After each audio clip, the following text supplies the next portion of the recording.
أعوذ بالله من الشيطان الرجيم. بسم الله الرحمن الرحيم. اللهم صل على سيدنا محمد النبي الأمي وعلى آله وصحبه وسلم تسليما كثيرا. Ben kanto giras kunda jama hamme building konton bunya controla famajigo controla hafa jama kilin nabe yanko assalamu alaikum wa rahmatullahi ta'ala wa barakatuh. Barengalu bi minala hananna wal khadal kontine mun kata as-samardani minala na wal khadal kontine la bi yankanto gras kunda kona jam na alfalu ibe konton nin kola mbulla hankara mol konton salam kamo ba tuba bon sobe habel den nin konton bunya controla famajigo controla talibo na karmo te mo controla haja habe konton na hakilin fa hakilin ya controla hanna alfal bel den nin konton hafa be yanko assalamu alaikum wa rahmatullahi ta'ala wa barakatuh. Bi nawala hada ebor lamun kan babun akoto haja babun nyamu bundalati jami'um bunda mun ketalaka fofenti fi salati saloto yo bunda mun ketalaka fofenti kafurlati fi salati salola kuto salo kunya amume anyasfanya abebi madenning wal khadam kolla wal khadala muinti kuma kan wala ma yo ako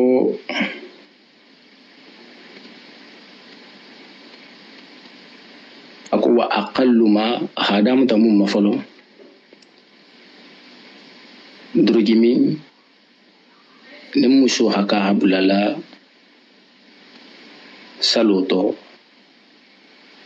na hakan abulala ay wajibi yara ma hawla bula ala salo si saha drogo mun kono ahkumo da mun tawalma nakemoko rahimahullahu rahmatan wasi'a.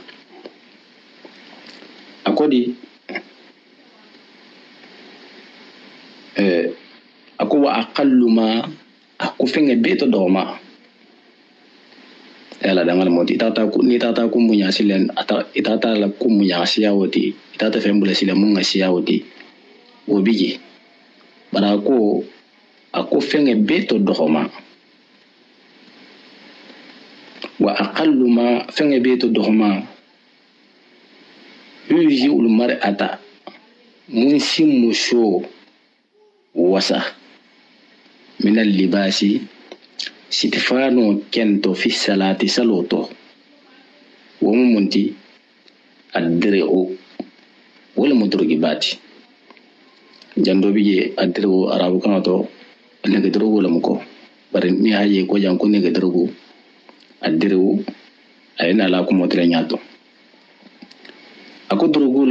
درجبال مو الخسيفو مو نقولي السابقو abi kamaliring ante dan ninga golento ante dan ningjando abi kamaliring yo hata buloma hata sinyama abebi siringa sidingira allagi drugo minna kamalu min ala kamalu yasturu juhura qadamaiha asasilefa fulu kan asinom mamuru asilefa fulu aso kam mamuru na khadrugi ba nyimbula durgi ba sa asilefa kamma no muso kana salde esilefa bigila de wo man foko yo wahabi ayan to ko hadrugo muso hadrugo bula hasilefa habita silefa kunna salto drogo khana nar ya kan yin drogo sanni akan alama hatu kita fa data salwin na kamako atala mida ku kutala na batunte ihila jonya yitala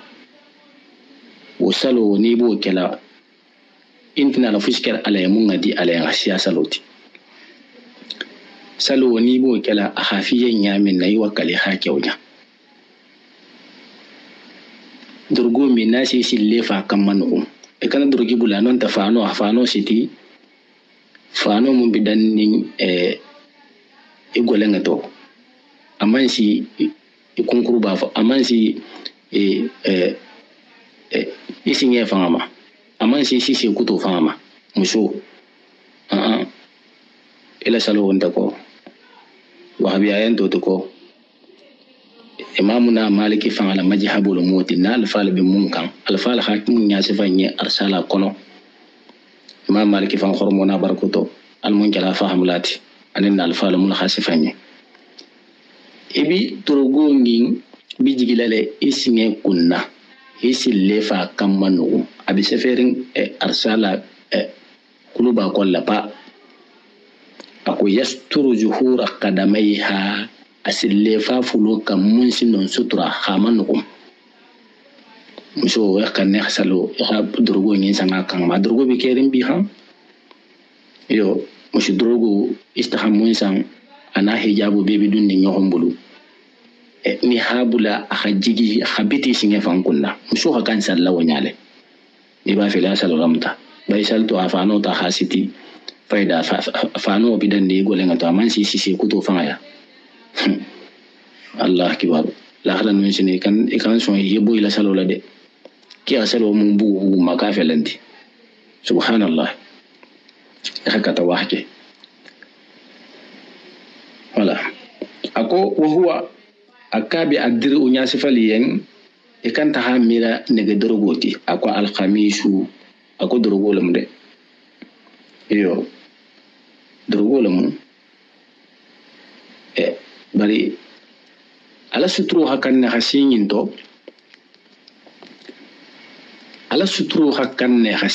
to ngai bela sahala anya kanono ngai bogela ahake durgu hoke ngai bela la sa ngai bela sahala anya e safe ko ni durgu gindo kana sotoge anya suno soto la jamminna adiruna kunna joti durgu lamu wal qimaru aflan yo hakan sallamun fananti anin bitiranga muso hakan na asali bitiranga fananti asemun biti akungoma yo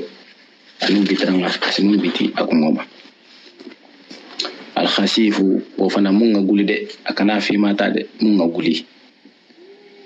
yo ako yin bi wajibiyar na musoma فيجب على المرأة في الصلاة أن تستر جهور خدميها وشعرها وأنخها ودلاليها مسوها كان أتندلفافلو كان أحمنكم سلوتو أكنتميو حكان أحمنكم أكان حكان أحمنكم أتركال وقدها كان أحمنكم سلوتو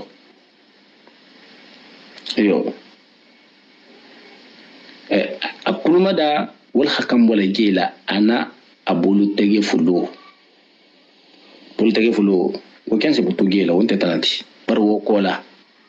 hata asaloma hata habula atundu lefama o biha kan na hamanu salo kolla mujo yo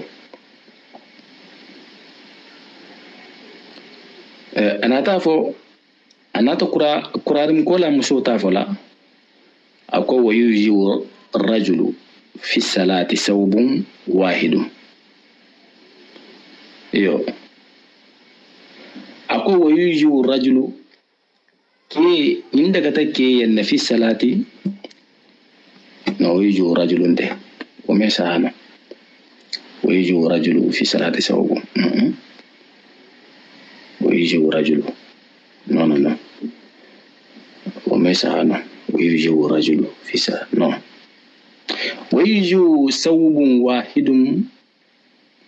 ويجي ثوب واحد فانا كلين وشي دغله الرجل كيما في الصلاة سلوتو الرجل وهكذا سيرو هكذا فتح أما كانوا دم توتي نونت فسروا ميتاهنو ويجي ثوب واحد فاني كيلين ولا هكذا الرجل كيما في الصلاة سلوتو أسدغله يو إما فكوني تاتا وكتاكي كتانا لمودي بل كيسي نولي فاني كلا كيلين وسنولا وسلا سلو كونولا يو أمانكم ناترا fani kala kilin ala mun ya kunga bun asi suturaro ke afate mu mela dingira afate dingira la jamin la bo bi haram ya rin saloto asa wasore yo na tara fani la fanamu dirgi ba kala kilin ton fani kala kilin na fanamu fani kala kilin o manja wo jan suturano fo jammin angay bo dingra anoto non no dron sutura la fano nyina o fana sa wasalo ko yo bari dingra ku telefonam sutura mum man angay bo dronti wala makanori yo ako wala yuqatti anfahu amanu ngama murude asalatu iman non tanto ko akan nata kendi isa fe ko momen ta fe khanul si bankoto yo amanu mabiti aw wajahu non tanya tegeda hanya tegeda mamuru fi salati saloto aw yadum masiyabahu non te ahala fa no moro hasiti afangama in sabula anta fe ala fa no ay dingira sani yarengal to de batal man kya bata fa no bunya jahu salo nyima wo kan ta kya kun salo to wo kamala fano mundo salo to ke no aman kan wajala abe konde nako aw yakfitu sha'arahu nonte ha kuntunyo ta hamade yo ha kuntunyo ta hasiti hamade no fatandiro mum be keta nyimmaten kondiro fatandiro lamu ikulamu mi be konni enta hala morande bari be konni ne yo voilà anata bonon ahitilim munna nyino lako saloto nyino lako saloto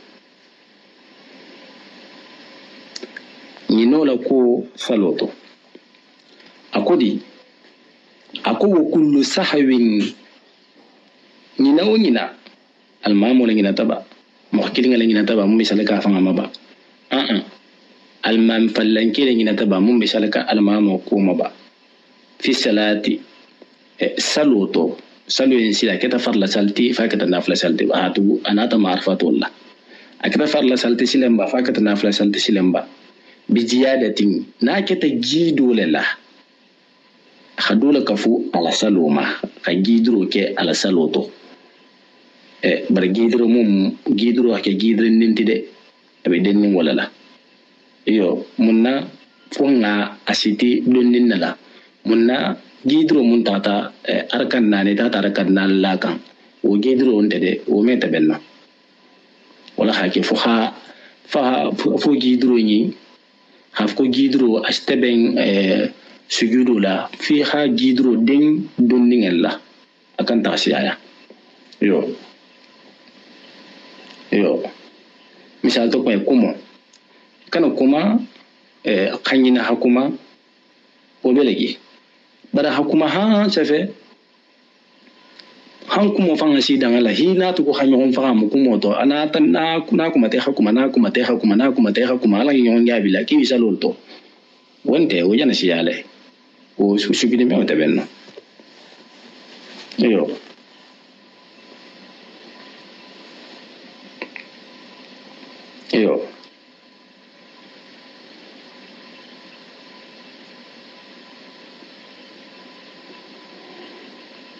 na manke ato safe salu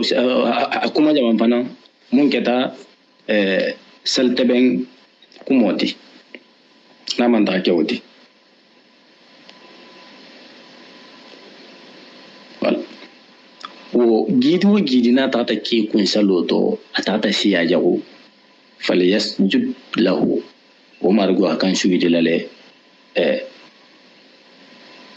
wo gido yen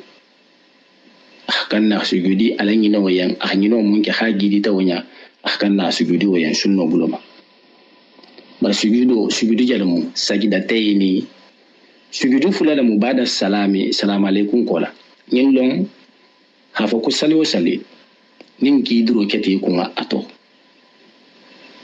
misala to gidro kete kun saloto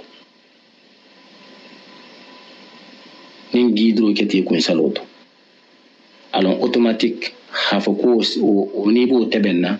ikurata assalamu alaikum nale isina sujudu fula gosi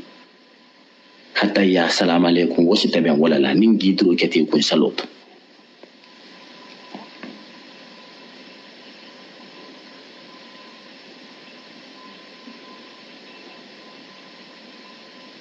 wala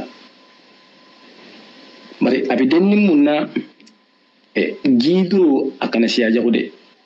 akan tarake siya man ta hatu na siya ta dron wasati nyale wala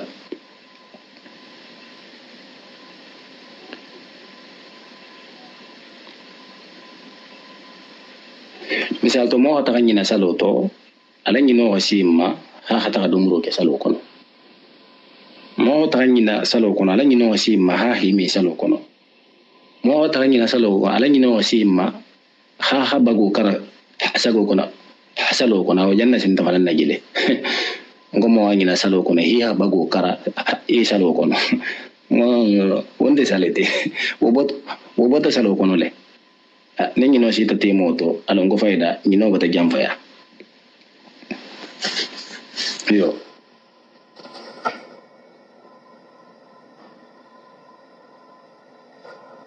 misal to arkan nani saro hanyo arkan nani gidi wonta to ko yo wonta to de arkan sabasalo misal to fitro ko le gidiro mundi arkan fulanyo la fitro kan ka bata siaya oto o mete benno bitu barni arkan kilin yon gidi ta fitro fananto wo me ila fitri salo yintinya ko ingina tar kan kilin yon la ta kan wo bada suido sin fanga wasala woto banata take arkan fulan yon ti fitro to alonko faida fitro bata gidi yo fitro bata gidi o meta benno bitu ako yatashahadu imma rugo bi tayyala ko lahuma ala sujudu fulo nyinye na kurata sujud na nyinata ala sujudu nya bi tabendro kala sujudu munnaten na kurata sujudu fulo nyinna ka bi tayyala tugum ala sujudu fulo nyinye ala nyino sujudu nyinye a sujudul badi ya munga so tem bada sujudu munga so tala assalamu alaikum kola aha sujudu mun keten ka bi tayyala tugum hala assalamu alaikum yo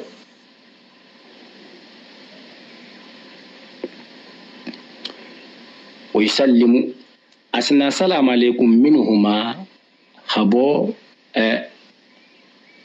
ala sujudu fulo nyin do asna assalamu alaikum silen habo salo to bitu ala habo folo kala salo kono iwol ma ko sujudul badi habo folo ke salo kono cew ko assalamu alaikum wa rahmatullahi ta'ala wa barakatuh anata na yilibula harkan kilingi dile misal to ala salfana salo anata na yilibula harkan kilingi dile ato kabira yilibula ka harkan kilingi dile ato assalamu alaikum kola hakan mun kala hakan sujudu fulal gusila hatta yake tugun hasaji assalamu alaikum na matata minonna abi yilibula le na ba fo le yanko ako kullu sahwin akon nyina wo nyina saloto almamu nyina ta mun kunon ta mo kilin nan tan man fallanki binakhsin banin nyino en keta na rasulla ita ta dole bo salola sunna golenga do khawala tugi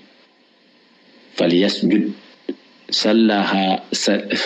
sallaha sujudi lahu nyinye sallaha sujudi lahu alangino nyinye qabla salami wo salamu alaykum nin do inta bata mo mako wo abi salamu alaykum nale jannin ahabo ala salam janna habo ala salamu alaykum fo janna habo ala salu folo nyon kono salu folo nyon salamu alaykum ni anti ngela de abi tula salu kono gele ahasubidu fula gosi ahsaji tayyala abi tula salu kono gele ahsubidu fula gosi ahsaji tayyala ahna salamu alaykum baddo sosoro bolto dolu ko kaman kan tayya ko takela kumunna ka kana tayya ke tayya kan dole hawo fonya iyo bari falyasjud lahu wa yusilla qabla salami janna assalamu alaykum na iyo sunna golenga ngala mede sunna golende amanke sunna fi madde amanke mustahaboti de kolo ko sunna golenge ni ho na kasi ho tugi mo sujudu wole karmolo hamadan ko sta sunna golenge mo sujudu munye ko hansagi yalan si do madan no to ba ismun tugi salo kono wo kamala sujudi aye afolo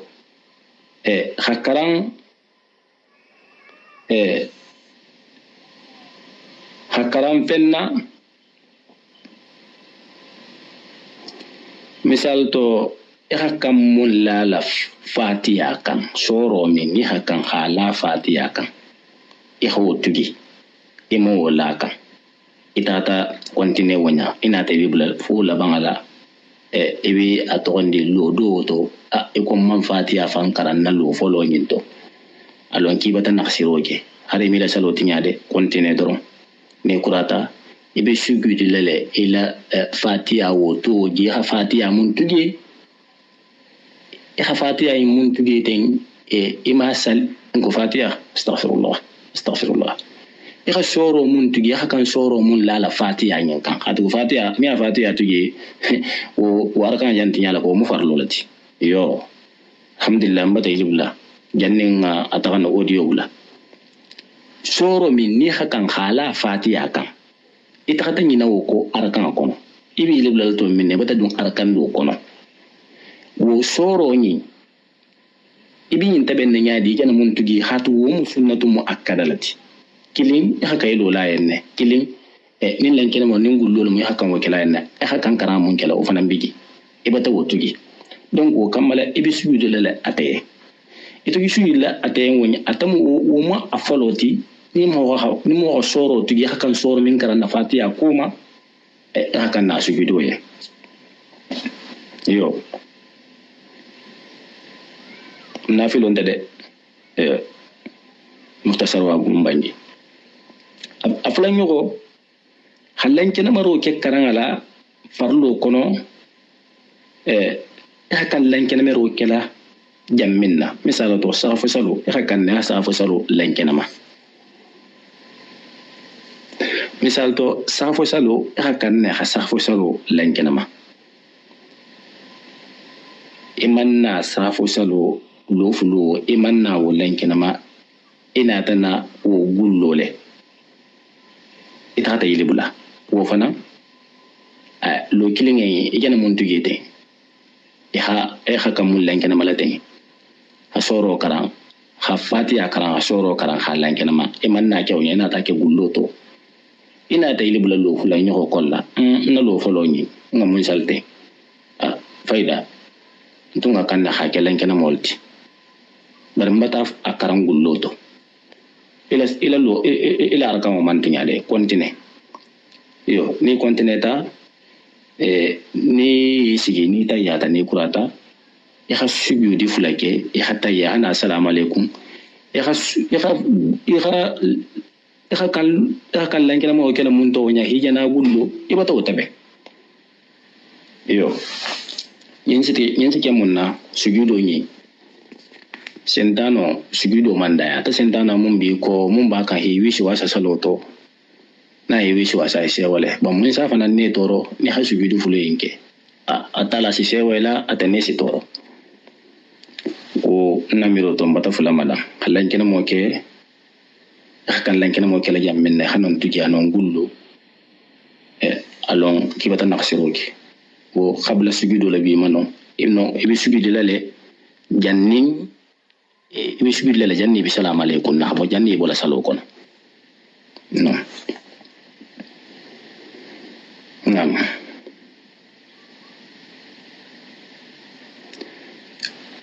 ani hagulloro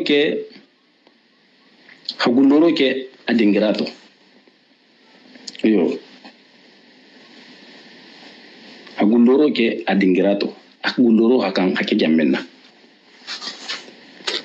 anani yoko ha Allahu akbar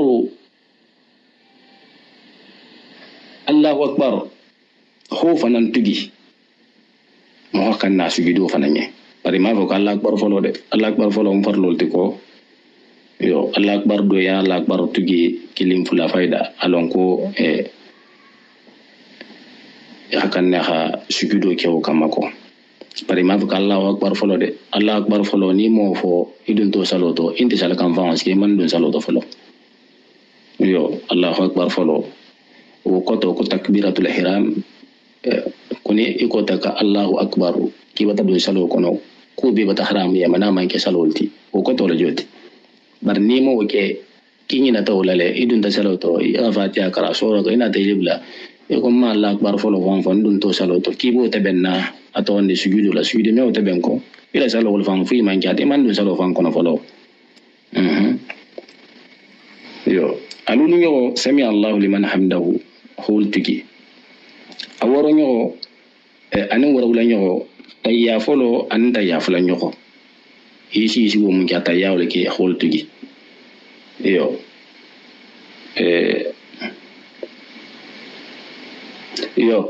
aworo nyo ni warawla nyo tayya folo anin hisi tayya ye hatu hatayya atayya karan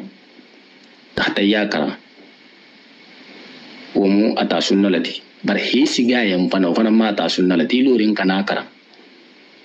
wala hanyi na ilorin hanyi na ma kara ana fi kilorin ha ta ya kara ana kontine a ibi sigila yan ibi sigo mun kala yan wannan fana ma ta sunnalati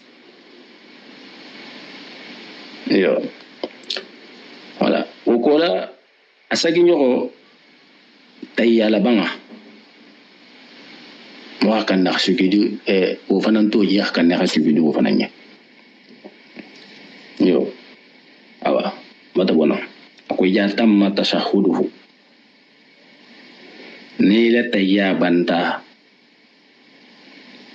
summa ya tashahadu wo ko la sagi tayya la tugu salatu wa bange onyale e ko ta tayya la cew e ko ta salla ibata ngina qabla sujudu bati muta itay sujudu fula nyoxoki saji tayya kala tugu abolma ya tamma tashahudu nala tayya banta summa yatashahhadu wa qala tayya tugu wa yusallimu ana assalamu alaikum yo summa yatashahhadu ni mutayya fula nyot kula na tayya fula nyot tugu wa yusallimu assalamu alaikum ibn qasim qawl sugandi yo wa khila la yuridu tashahhuda dolu ko ka man kan hatayya fa kaman kan sagila tayyama bar kuma falo wota ande yo kuma falo wota khasa jama yo waman nakhasa numu minga nakhsiro ke saloto sunna golenga dola wajada o kola sagita agidila tugu hana khasi sagita agidila sajada nyimma rugo bi sigidila lako ala ni no nya qabla salam hambi qabla salam labigi yo mom nga naksiro ke saloto asajita gidro ke la tugu afulo ka futa kun sale kilin kono wa kan bada le kala fa kan qabla le kala wa kan qabla le kala wa kan sugidi lale jannin wa kan sugidi lale sugidu wa kan sugidi lale jannabi salamu alaykum na habo salo kono safol mako qabla sugidu yo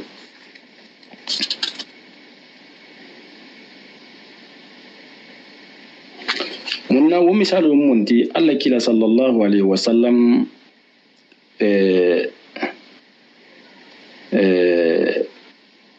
Allah kila yo hatu fango majabo bento nyako yo majabo dole bije shuki fango khabili ya mun dole bije baadi yalla ni tata ye jando isa tra isa safa ma ko ndolni wala atondi majabo ntikilenti hatu dole bije قبلية المطلق عندنا بيجي بعدية المطلق ولا يا أكو جافي قال كلا لا دينغرانا فني صلى الله عليه وسلم بنتولى دليل سيله جيدرو بولوما ممتتا الله كلا ما نحات بين بعدما أنين قبله imam malik tata jamina kan wo dalilu ngina la walati khatu dole bi jewul ma ke wonya ban tol xam mun nan tol ha baada nin qabla ke khatu nga hadisul la sotota alla kila hamun alla kila ha akenya minna tuma minna fuloto ha masoto kili dalilu jido buloma mun sahata mun tata alla kila sallallahu alaihi wasallam alla kila sallal asra فسلم من ركعتين فقام جليدين فقال أقصرت الصلاة يا رسول الله أم نسيت إلى أن قال فقام رسول الله صلى الله عليه وسلم فأتم ما بقي من الصلاة ثم سجد سجدتين بعد التسليم وهو جالس وتجي الكيلك صلى الله عليه وسلم دليل جيدرو بلو مموم تتعلى كيلاما خلا أنسر وسلي السلام عليكم تا أركم فلوتو أركم فلا سلي نعمنا السلام عليكم تا asay bodo kay akalla kila sallallahu alaihi wasallam aki hasalo kunto sutiala ba kusale ya salo kunto sa misate ko mombe asafara salo do ko ki jana salo to kunto sutiala ba alla kila fi fundo le janina fundo manyina abin dolla karankan yo han hadiso kuna tata fa ko alla kila na tawuli sallallahu alaihi wasallam fa atamma ma akhafanna timma bakhiya muntu tamina salat saloto safe lofulu mun bituri alla kila na tawuli lofulu yisali summa sajada sajidatayn anata na sugudi fulala bada taslimi salam alaikum kola ahoke inyalale halon non ne ku jarfa halon non ku jarfa kunin gidro keta mo kun saloto ki hakam gidri jaman ketaji abota saloto kumo mun ketaji wol mu gidrolti ñina talba fu mañila ñina karo mu neke misal to wol mu gidrolti wala wa jalisin wa dalilu naqs ala naqsiru fana tohana kasiro ke a sugido mun ke kono wo fanan dalilu alquran wo fanan dalilu alla kila mun mutata alla kila ma anna sallallahu alaihi wasallam salla adh-dhuhra faqama min rak'atayn al-ulayayn wa lam yajlis فقام الناس معه حتى إذا خد الصلاة وانتجر الناس تسليمه كبر وهو جالس فسجد سجدتين قبل أن يسلم ثم سلم iyo watanya Allah kila sallallahu alaihi wasallam o fanan dalilu khafa koni na siro keta kan sugudi konole salo konole kana bo salo banta fole kana sugudi o fanan mutata manyaminna Allah kila sallallahu alaihi wasallam o fana hasal fana la sali anata wuli arakan fulan yoto amisigi yala kan ne hi majigi Allah kila ba sallallahu alaihi wasallam khatayake baraman ni majigi walam yajlis Allah kila man ni sigi faqama an-nasu mahu mol fana wulita halu ako ami majigi khatayake awulita mol fana ngalo ako hatta ya khada salatu hansalu banda salo bandi wa antajara nas taslima mo wala ha alla kila assalamu alaikum ma kono sile ka ko ngama kono ka ko assalamu alaikum na tuma do lana fa mun keta ahitu salo kono non ne kabbara halla wa akbar ke salo kono wa huwa jalisun abi sigiri asigiri halla akbar fo fasajada sajdatayni ayi sigi fulala qabla an yusallima janna assalamu alaikum fasajada sajdatayni asugudita sugudi kun fulala qabla an yusallima janna assalamu alaikum fang salu kono gi yo atayatu gi salu mun kono amambo salu kono de ahitu salu kollale kabiri salu timmata ke mo ho batalo hafiyo kama tayya karan tayya folo karan kabiri salu timmata ahitu salu kono gi la abi majigiri Allahu akbar fo akhasugidu fulake ato khasugidu fulake anata wuli anata tayya assalamu alaikum ke awa amutata non nama bada ni salo gidite ku sata be nyamina ni salo naksete ku sata be nyamina Allah kila alhankaranga abela sallallahu alaihi wasallam inshallah bi nabi wal khadada najanna abatamundi njanya alame kan na gole ya baringal bulla be baringa mebe den nin kon donna hafa baringa be السلام عليكم ورحمة الله تعالى وبركاته.